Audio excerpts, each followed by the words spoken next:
السلام علیکم ورحمۃ اللہ وبرکاتہ۔ محترم ناظرین، پروگرام علم و حکمت میں ایک وقفے کے بعد میں محمد عبد المنتقم آپ کو پھر دل کی گہرائیوں سے خوش آمدید کہتا ہوں۔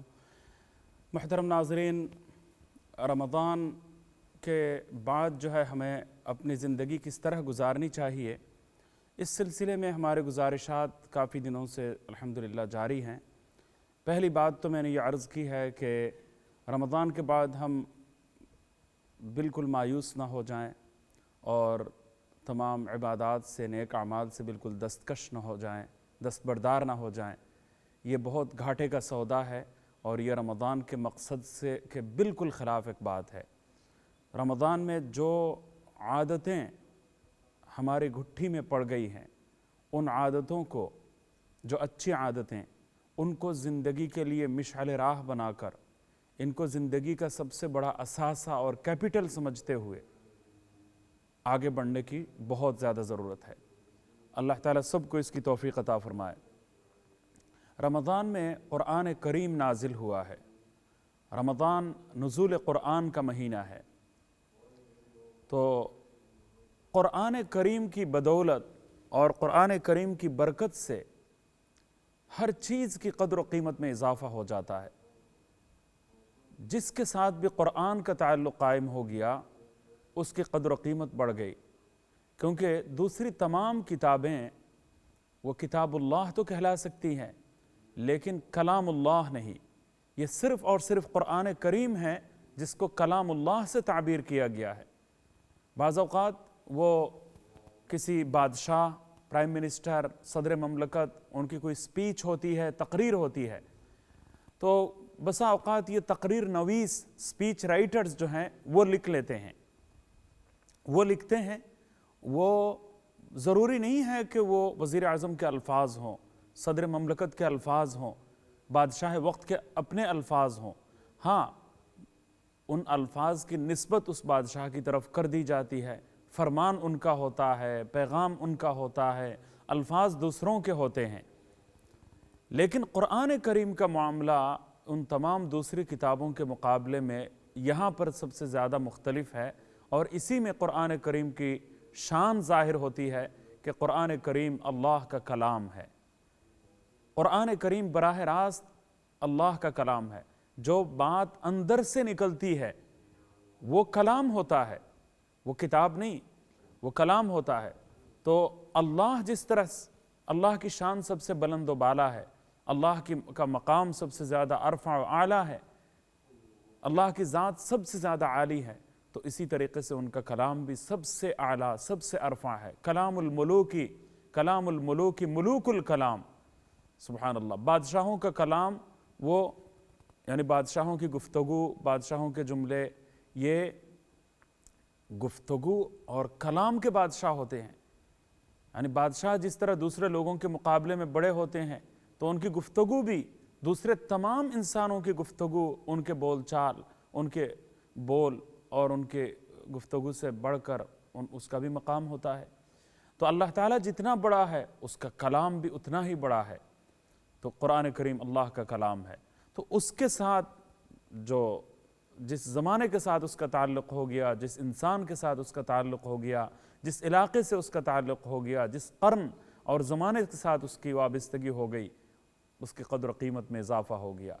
جس نبی پر یہ قرآن نازل ہوا وہ سب سے اعلیٰ و ارفع اور تمام انبیاء کا امام اور تمام انبیاء کرام کے سردار وہ قرار پائے، سبحان اللہ۔ اسی طریقے سے جس زمانے میں نازل ہوا وہ خیر القرون ہے۔ جو پڑھاتا ہے وہ خیرکم من تعلم القرآن، جو سیکھتا ہے وہ بھی خیرکم من تعلم القرآن وعلمہ۔ سکھانے والا بھی سب سے افضل، سیکھنے والا بھی سب سے افضل، جس مہینے میں نازل ہوا وہ سب سے افضل۔ تو قرآن کریم کے نزول کا یہ مہینہ ہے، شہر رمضان الذی انزل فیہ القرآن۔ تو قرآن کریم کو اپنانا، سینے سے لگانا اور قرآن کریم کو زندگی کے لیے مشعل راہ اور سامان ہدایت بنا کر زندگی گزارنا، یہ رمضان کا میں سمجھتا ہوں کہ سب سے اہم پیغام ہے، سب سے عظیم پیغام ہے۔ اس پیغام کو اچھی طرح سوچنے اور سمجھنے کی ضرورت ہے، اور اس کے مطابق زندگی گزارنے کے لیے ہمیں کوشش کرنی چاہیے۔ اللہ تعالیٰ اس کی توفیق عطا فرمائے۔ قرآن کریم کے بہت سارے حقوق ہیں۔ قرآن کریم کے بے شمار حقوق ہیں۔ الفوائد کے نام سے علامہ حافظ ابن القیم رحمۃ اللہ علیہ، ابن القیم الجوزیہ رحمہ اللہ تعالی، ان کی الفوائد کے نام سے کتاب ہے، اس میں انہوں نے قرآن کریم کے 6-7 حقوق بیان فرمائے ہیں۔ میں سمجھتا ہوں کہ قرآن کریم کے ان تمام حقوق کے بارے میں مسلمانوں کو آگاہی حاصل کرنے کی شدید ضرورت ہے۔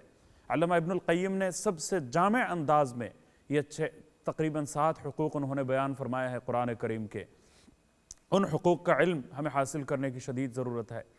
پہلی بات تو یہ ہے کہ اس قرآن کریم کی تلاوت کی جائے، اس کو پڑھا جائے، اس کے ایک ایک لفظ کو چومتے ہوئے اس کی ادائیگی زبان کے ذریعے انسان کرے۔ سبحان اللہ العظیم۔ عقیدت اور محبت کا ایک جذبہ ہر انسان کے دل میں ہو قرآن کریم کی تلاوت کے دوران، اور ایسا معلوم ہو کہ ایک ایک حرف کو چومتے ہوئے، ایک ایک حرف پر عقیدت کا بوسہ لیتے ہوئے انسان اس کی ادائیگی کرے۔ اور کمال کے پڑھنے والے تاریخ انسانیت میں ایسے گزرے ہیں۔ پڑھنے میں بڑا فرق ہے۔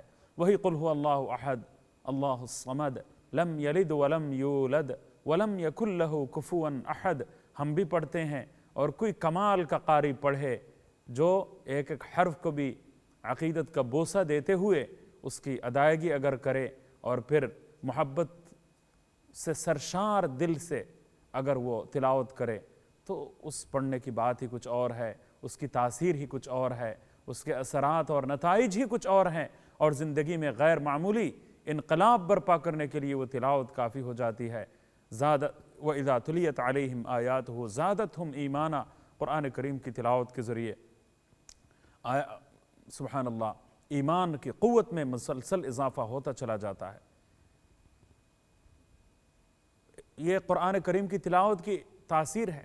قرآن کریم کے معنی سمجھے جائیں، اس کا مفہوم سمجھا جائے، اس کا مطلب سمجھا جائے، کیونکہ یہ قرآن کریم اللہ کے ساتھ گفتگو ہے۔ سبحان اللہ العظیم۔ حدیث میں ہے کہ بندہ جب نماز میں الحمدللہ رب العالمین پڑھتا ہے، اللہ اکبر، تو اللہ تعالیٰ جواب میں کیا فرماتا ہے کہ حمیدنی عبدی، میرے بندے نے میری تعریف کی ہے۔ سبحان اللہ العظیم۔ وہ کیا پڑھتا چلا جا رہا ہے، پڑھتا چلا جا رہا ہے، اللہ تعالیٰ مسلسل جواب بھی دے رہا ہے، اور وہ کمال کا ایک لطف ہوگا۔ اس سے آگے لوگوں نے کہا اور بھی بڑی رموز کی بات کی، الحمد، تمام تعریفیں، پھر اس کے بعد سوال مقدر ہے، لمن، کس کے لیے؟ تو بندہ پڑھتا ہے للہ، من اللہ رب العالمین۔ سبحان اللہ۔ یعنی الحمد پڑھنے کے فوراً بعد تمام تعریفیں، بس یہ جملہ پڑھنا ہوتا ہے تو ظاہراً آپ کے ذہن میں سوال ہوگا وہ کس کے لیے؟ للہ، اللہ کے لیے خاص ہیں۔ تو اللہ کون ہے؟ رب العالمین، جو تمام جہانوں کا پالنے والا ہے۔ تو آپ اگر سوچتے چلے جائیں گے قرآن کریم کے ہر لفظ کے بعد دوسرے لفظ کا جو جوڑ ہے، جو الفاظ کی جو بندش ہے، اور جملوں کی جو ترکیب ہے، لفظوں کی جو ساخت ہے، اس پر قربان جا سکتا ہے انسان۔ اس فصاحت قرآنی اور بلاغت سبحان اللہ فرقانی پر انسان سجدریز ہو سکتا ہے، سجدریز ہو سکتا ہے، ایک ایک لفظ پر انسان قربان ہو جائے۔ اور پھر ہر حرف کے بعد دوسرا حرف جو آتا ہے اس قرآن میں، مجھے بہت سے جاننے والوں نے، بڑے ہی باکمال لوگ، عربی زبان کے ادیب ہیں، انہوں نے کہا ہے کہ قرآن میں جیسا کہ الف کے بعد لام ہے، اس ال کے بعد ہا کے علاوہ اور کوئی جتنے حروف ہیں وہ آپ لے آئیے، تو یہاں پر اس سے زیادہ کوئی خوشگوار صوتی تأثر کا حامل کوئی اور حرف آپ کو نہیں ملے گا۔ جو ہا کے بعد، اس ہا کے بعد الہا یہاں تک کہنے کے بعد میم کا جو حرف آیا، حرف میم آیا، تو اس سے بڑھ کر کوئی عظیم لفظ، کوئی حرف اور ہو ہی نہیں سکتا یہاں پر، جو دل کو بہا جائے، جو اس لفظ کے صوتی تأثر کو اور زیادہ خوشگوار بنا دے۔ تو جہاں جو حرف آیا ہے وہ بھی کمال کا حرف ہے، اس سے بڑھ کر اور کوئی حرف ہو نہیں سکتا۔ جس لفظ کے بعد جو لفظ آیا ہے وہ ترتیب، وہ ترکیب بھی کمال کی ہے۔ سبحان اللہ العظیم۔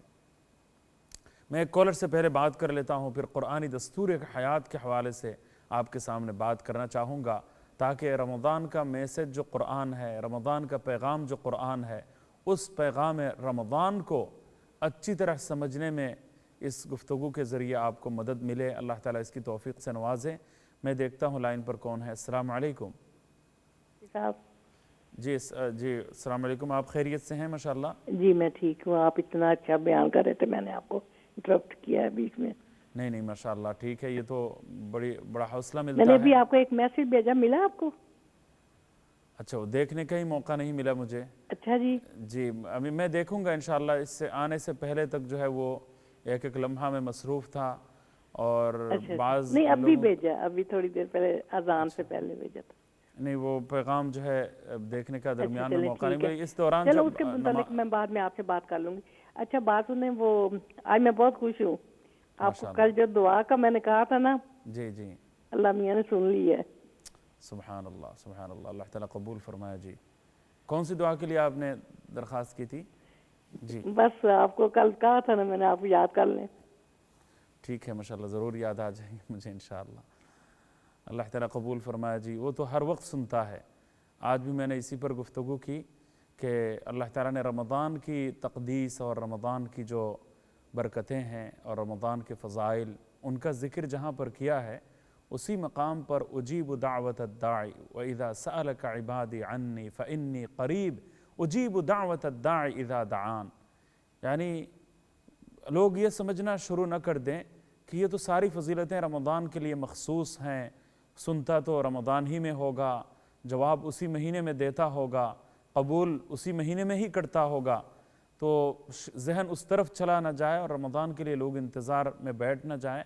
تو اللہ تعالیٰ نے اسی رمضان کے تذکرے کے عین درمیان یہ بتلا دیا کہ میں بھی تمہارے ہر وقت قریب ہوں، اور ہر وقت تمہاری دعائیں سنتا ہوں، ہر وقت تمہاری مناجات کا جواب میں دیتا ہوں۔ تو یہ بڑی بات ہے۔ اصل میں وہ سنتا ضرور ہے، اس کے ہاں دیر تو ہے لیکن اندھیر نہیں۔ اللہ تعالیٰ قبول فرمایا۔ جی بہت شکریہ آپ کی کال کا۔ بہت ہی ایک اہم بات ہے، بہت ہی اہم پیغام ہے۔ تو وہ پیغام یہ ہے کہ رمضان میں چونکہ قرآن نازل ہوا، تو قرآن کے حوالے سے کئی حقوق علامہ حافظ ابن القیم رحمۃ اللہ علیہ نے بیان کیے ہیں، اور بھی علماء کرام نے بیان فرمائے ہیں۔ تو یہ ایک عجیب معاملہ ہے کہ بات اللہ تعالیٰ سے ہو رہی ہوتی ہے اور ہم اس کو خود سمجھنے کی کوشش نہیں کرتے۔ جہاں تک تلاوت کا تعلق ہے، وہ عظیم مقصد ہے، الگ مقصد ہے، منفرد مقصد ہے، جداگانہ مقصد ہے۔ اس مقصد کے حوالے سے کوئی بات ہو ہی نہیں سکتی۔ وہ مقصد تو اپنی جگہ پر بہت ہی اہم ہے۔ تو اس میں کسی قسم کی دو رائے کی کوئی گنجائش نہیں ہے۔ وہ مقصد اپنی جگہ پر بہت ہی اہمیت کا حامل ہے۔ لیکن جو بات میں عرض کرنا چاہتا ہوں وہ یہ ہے کہ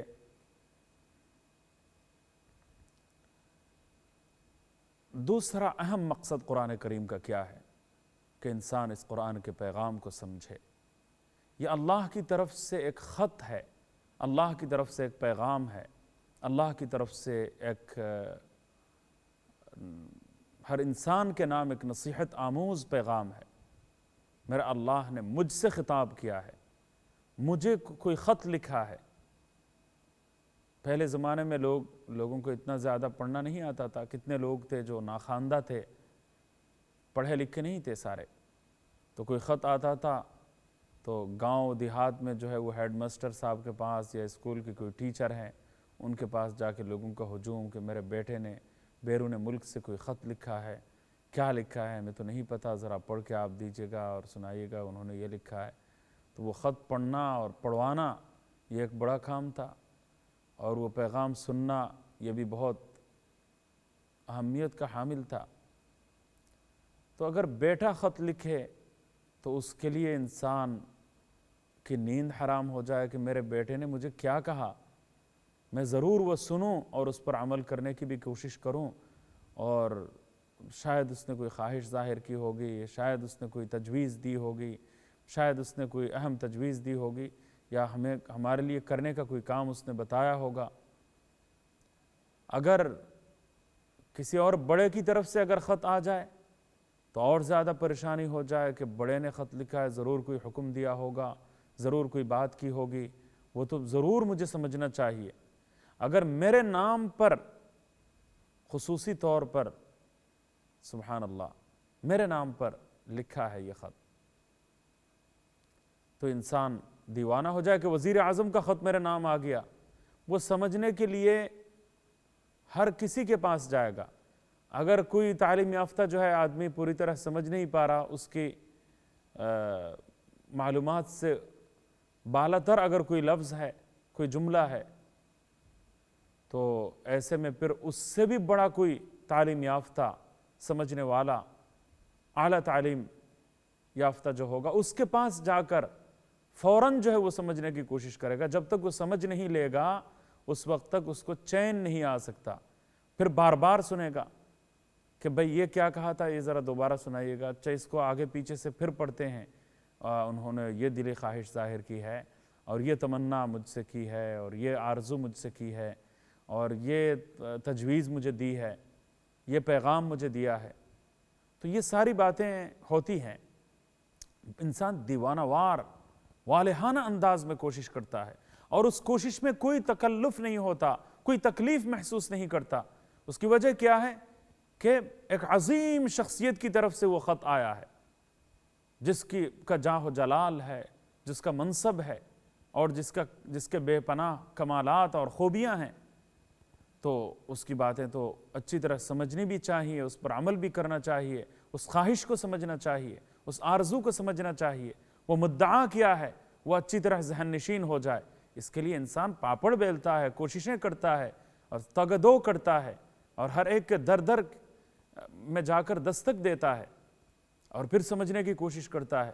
لیکن یہ عجیب معاملہ ہے کہ زمین اور آسمان کے خالق و مالک نے، اللہ رب العزت والجلال نے، ہمارے بنانے والے نے، زمین اور آسمان کے بنانے والے نے، جنت اور جہنم کے بنانے والے نے، اور احکم الحاکمین نے، سبحان اللہ، جس کی طاقت، جس کی قدرت ہمارے تصور سے بھی بالاتر ہے، ہماری پرواز ادراک سے بھی بالاتر، جس کی طاقت، جس کا علم ہے، اس ذات عالی شان کی طرف سے خط آئے، اور وہ ہم سے مخاطب ہو، اور میں مخاطب ہوں، اور مجھ سے وہ خطاب کرے، کلام کرے، اور میں سمجھنے کی بھی کوشش نہ کروں۔ اس سے بڑھ کر گھاٹے کا سودا، اس سے بڑھ کر بے حسی، اس سے بڑھ کر بدقسمتی، اور اس سے بڑھ کر میں سمجھتا ہوں کہ کمی اور کمزوری کی اور بات کیا ہو سکتی ہے۔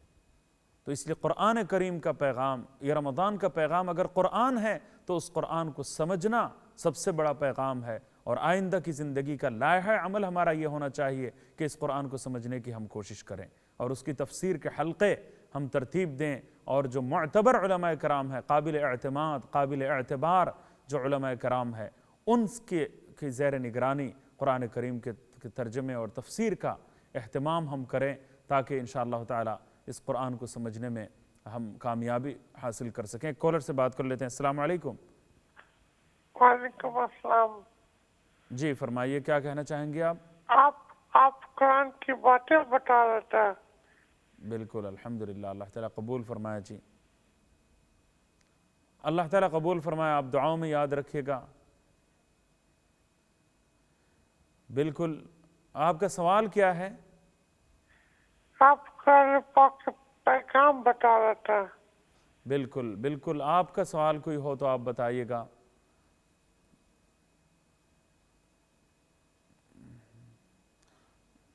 جی جی ٹھیک ہے، انشاءاللہ مزید اس پر اور باتیں ہوں گی، آپ سنتے رہیے گا انشاءاللہ۔ بہت شکریہ آپ کی کال کا، جزاکم اللہ تعالی خیرا۔ اللہ تعالی ہر ایک کی ذہنی کمزوری کو دور فرمائے، اللہ تعالی ہر ایک کو کامل صحت عطا فرمائے، ہر ایک کو اللہ تعالی صحیح سمجھ عطا فرمائے۔ کتنے لوگ ہیں، بے شمار لوگ ہیں کہ جو اپنی پوری بات، کتنے لوگ ہیں جو بول ہی نہیں سکتے، اور کتنے وہ لوگ ہیں جو پوری طرح اپنی بات کہہ نہیں سکتے، تھوڑی سی بات کرتے ہیں، اس کے بعد جو ہے ذہن جواب دے جاتا ہے، طاقت جواب دے جاتی ہے، انرجی جواب دے جاتی ہے، اس کے بعد اگلا جملہ ان سے پھر کہا نہیں جاتا، اس کے بعد وہ انرجی اور وہ طاقت اور وہ سمجھ بوجھ اور وہ ترتیب ان کے ذہن میں باقی نہیں رہتی۔ کبھی کبھار ایسا ہوتا ہے کہ نیند کی کوئی کمی میری بھی ہو گئی، پروگرام میں آ گیا اور باتیں چل رہی ہیں، تو کتنی دفعہ ایسا ہوتا ہے کہ نیند کا غلبہ اگر ہو جائے تو وہ باتیں بس اللہ حافظ، ہم بھی کبھی بے ترتیب باتیں ہم سے بھی ہو جاتی ہیں، انسان ہے، تھکاوٹ ہوتی ہے، اور ایسے موقع پر جو ہے تفصیلی گفتگو نہیں ہو پاتی۔ ابھی 1 سیکنڈ پہلے کیا جملہ کہا تھا وہ بھی بھول جاتا ہوں، کیونکہ نیند کا غلبہ ہو جاتا ہے، تو پھر سوچ کر بڑی مشکل سے پھر دوسرا جملہ زبان پر آتا ہے۔ تو اللہ تعالیٰ سے پھر دعا گو ہوتا ہوں کہ یا اللہ کوئی غلط بات آپ نہ نکلوائیے، صحیح بات کہنے کے اللہ تعالیٰ توفیق عطا فرمائے۔ تو میں قرآن کریم کے حوالے سے اپنی گفتگو کو آگے بڑھانا چاہتا ہوں، کیونکہ رمضان کے گزر جانے کے بعد رمضان کے پیغام کے مطابق، رمضان کے سبق کے مطابق ہمیں اپنی زندگی گزارنی چاہیے، اور چونکہ رمضان کا سب سے بڑا پیغام قرآن کریم ہے، لہٰذا قرآن کریم کو پلے باندھنا، قرآن کریم کو زندگی کا سب سے بڑا مشن بنانا اور قرآن کریم کے پیغام کے مطابق اپنی زندگی گزارنا، یہ رمضان کا سب سے بڑا میسج ہے۔ اللہ تعالیٰ اس میسج کو قبول کرنے کی توفیق عطا فرمائے، اور یہ میسج ہم کب قبول کریں گے؟ جب ہمیں یہ بات پتہ چلے گی کہ قرآن ہمیں کیا پیغام دیتا ہے، قرآنی دستور حیات کا مدعا کیا ہے، پیغامات کیا ہیں، اور اصول کیا ہیں، حقوق کیا ہیں، یہ جب معلوم ہوں گے تو پھر رمضان کے اس پیغام پر عمل پیرا ہونا ہمیں نصیب ہو سکے گا۔ اگلے کالر سے بات کرتے ہیں۔ السلام علیکم۔ وعلیکم السلام ورحمۃ اللہ۔ جی جناب فرمائیے، کیا کہنا چاہیں گے؟ میرا نام عدیل صدیقی ہے۔ جناب میں یہ جاننا چاہتا ہوں کہ یہاں جو نئی نسل ہے اس کو انگریزی میں قرآن کی کون سی تفسیر پڑھنی چاہیے؟ ماشاءاللہ، بڑا ہی اچھا سوال آپ نے پوچھا ہے اور اچھا پیغام، ماشاءاللہ، اللہ تعالیٰ قبول فرمائے۔ عدیل صدیقی صاحب، میں 1 منٹ میں اس سوال کا جواب دے ہی دیتا ہوں آپ کو، چونکہ قرآن کا پیغام عام کرنا یہ ہماری ذمہ داری بنتی ہے، اور سب سے زیادہ آج کے دور کی بھی ضرورت ہے، اور یہ ہر انسان کے نام اللہ کا پیغام اور اللہ کا خط ہے، اللہ کی طرف سے ایک لیٹر ہے جو ہر انسان کے لیے بھیجا گیا ہے۔ تو میرے استاد محترم شیخ الاسلام حضرت مفتی تقی عثمانی صاحب نے آسان ترجمہ قرآن تشریحات کے ساتھ اس نام سے لیٹسٹ ترجمہ کیا ہے، اور نہایت آسان زبان میں مختصر تشریحات، مختصر تفسیر، انتہائی مختصر تفسیر، مختصر اور آسان ترجمہ انہوں نے کیا۔ انگریزی میں اسی کو انہوں نے انگریزی میں بھی کیا ہے، نوبل قرآن کے نام سے بائی مفتی تقی عثمانی، یہ 3 والیوم ہے، یا 1 والیوم میں بھی ہے چھوٹے حروف کے ساتھ۔ تو یہ بالکل لیٹسٹ ہیں، اور ایک اتنے بڑے محقق عالم کی طرف سے یہ کتاب جو ہے سب کے لیے ایک تحفہ ہے۔